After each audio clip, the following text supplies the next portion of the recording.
Matt Lenihan Boxing Social in association with Forged Irish Stout, Empire Fight Store, freebets.com. We're here. Josh Taylor. Josh, I suppose it's the first thing that comes to mind. Relief. No more talking about the fight. Fight's been made. You've now something to work towards, and I suppose in your mind, you know, put right what a lot of people said was wrong in the first. Yeah, absolutely. It's been a long time coming. Obviously explained there at the press conference there why it took so long. We had the fight, the rematch done straight away. I then picked up the injury. Jack then goes and takes a fight. It falls through. Then my mandatory comes through.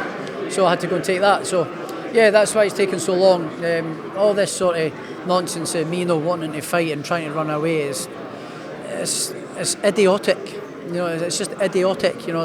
Look at the career I've had and the people I've fought on the way up. And fought multiple ex-world champions and beat 6 world champions, and it's like I'm afraid to fight Jack Catterall. Come on, let's get serious.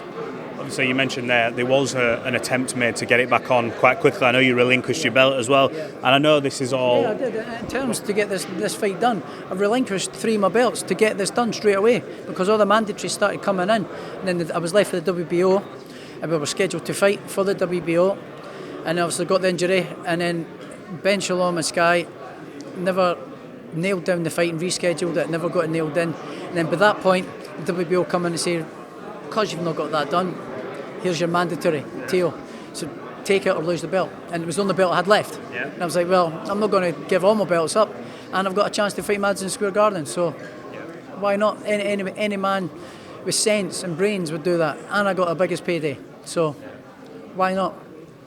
In terms of what this fight means, obviously you spoke on stage, it says hate runs deep. They sort of touched on it, I think your lawyer touched on it as well, saying this has sort of had a massive effect on the outside. Yourself, partner, have had, things getting in, big things happening and people getting involved. How much of a knock-on effect has this first fight had on you, not just physically but personally as well? I'm okay. I'm all right. I'm pretty thick-skinned. You had to try quite hard to hurt my feelings. So it was when it starts getting your family. And it was the media, no you guys or you, but the media. The media, like say your Talk Sports and all that, started saying, talking about corruption and this and that. That was when the nature of the abuse changed and it started becoming towards my wife, my little sister, and threats of, thank you very much, threats of abuse and threats of violence and all that started changing. Now that's a different kettle of fish when your family starts getting involved. It's a sport. It's like nothing to do with me. The judges gave me the fucking decision and that was it. So I kept my mouth shut after the fight for a long time. I've said my opinions on it. It was a close fight, could have went either way. Judges gave it to me. I thought I won it by a round. If it had been a draw or it came into Jack, I'd have had no complaints. So I've said that numerous times. I'm sick of repeating myself. So it's like we're here now and that's it. But when I kept my mouth shut, but when the abuse started on my family, that's when I started firing back at people, and all of a sudden I'm the asshole. You mentioned obviously you went and shared the ring with Teofimo Lopez, and obviously no shame, two high level fighters. Obviously you'd achieved undisputed status before. You had that big moment. I remember speaking to you in the build to that fight. We're going, look, I'm about creating legacy. I've been undisputed. I've now got my name here in New York. What's this fight? What is it about for you? It's not about winning a world title. Is it just literally settling a score? And does it matter how you win this fight, or does it as long as you win? How it wins it doesn't matter how I win this fight, as long as I win the fight. And the way he's talking, he's going to come and try and fight, which is great because that's just not his style. And if that is what he does and that's what he comes out and tries to fight like that, he'd be going out on a stretcher. So great. I don't think he can fight, and he can't fight like that. So let him try. Good. Do you think in that first fight, well, obviously everyone's always talked about weight and how big you are at certain weights and this, that and the other, but was there any part of you in that first fight that potentially overlooked him a little bit, coming off, I suppose, the highs that you had, the Vegas and all that? Yeah, and I've explained this one. Again, this is another question that I've explained 100 times over. Yes, I was at the top of the mountain, the top of Everest, just been to Vegas and conquered the world, completed boxing, become an undisputed world champion. And it was right, come back and fight Jack Catterall, who's no disrespect to him, and I'm not being disrespectful to him. I know I don't like the guy, but I'm not being disrespectful. But I was like, he's not done nothing, he's not boxed anyone. He lost against O'Hara Davis, and it's like, okay, no problem. Just get me fit and I'll be fit, no problem.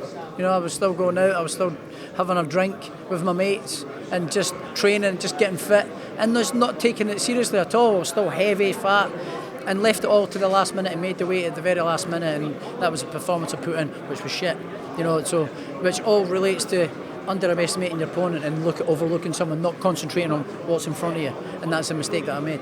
You've always done things, I think, fair to say, the hard way or the traditional route, picking up the titles, never, ducked a challenge. Tio comes along, we know what he's about. Obviously, you both at the top of your game, kind of thing. Didn't come out for you on the night, but Josh Taylor, do you think you'll fight better with a bit of that question over you? Whereas you're undisputed champion, it's like he's the man. Whereas now you're going to this, and there is, whether rightly or wrongly, people will go, we don't know.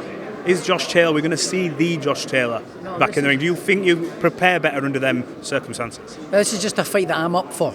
This I'm really up for. I'm really excited about. Can't wait to get stuck in amongst training and get the fight right this time and get everything done and do the bits of training that I particularly don't like, which is the horrible track sessions and stuff and the hill runs and all that. Like, I'm excited for doing all that and doing it like I love it. Back to being how I was a challenger, and instead of being I'm the champion and then losing that sight, which is the mistake that I made after I come back from Vegas, and I'm not be doing it again. How'd you beat this man? Your heart of hearts. Obviously, I know you say you see him winning, but I'm sure you having an ideal scenario of how you put this matter to bed. I can beat this guy up and knock him out. But listen, I'm emotionally detached. This guy's riled up. You're all expecting me to be riled up. I ain't riled up. I know what I can do and I know what I can produce and what I've been producing in the gym lately. So yeah, I'm nice and relaxed, mate. I can't wait for this fight. You got a message to your fans, the ones who stuck by you through all the bad times and who turned out for you today, by the way. I mean, we haven't had an atmosphere like this in a press conference for a long time, and with fights being in Saudi Arabia, we've been longing for a fight like this. So you got a message for them? Yeah, absolutely. Thank you to every single body that came, that made the effort to come out today. They tried to put this on at 1 o'clock, conveniently put it on at 1 o'clock when everyone's at work. Tomorrow we're going down there. It's at 5:30 when everyone's finishing work, so it's going to be a lot busier tomorrow, and I'm going to get a lot of shit tomorrow. So I just want to say thank you to everyone who's given messages of support, saying they can't make it today and stuff, and everyone that did make it today. Just want to say thank you very much for all the support. It means the world to me, so thank you. Josh, it's a great fight. We look forward to seeing you back on Fight Night. Thank you. We need to think of a new advert for freebets.com.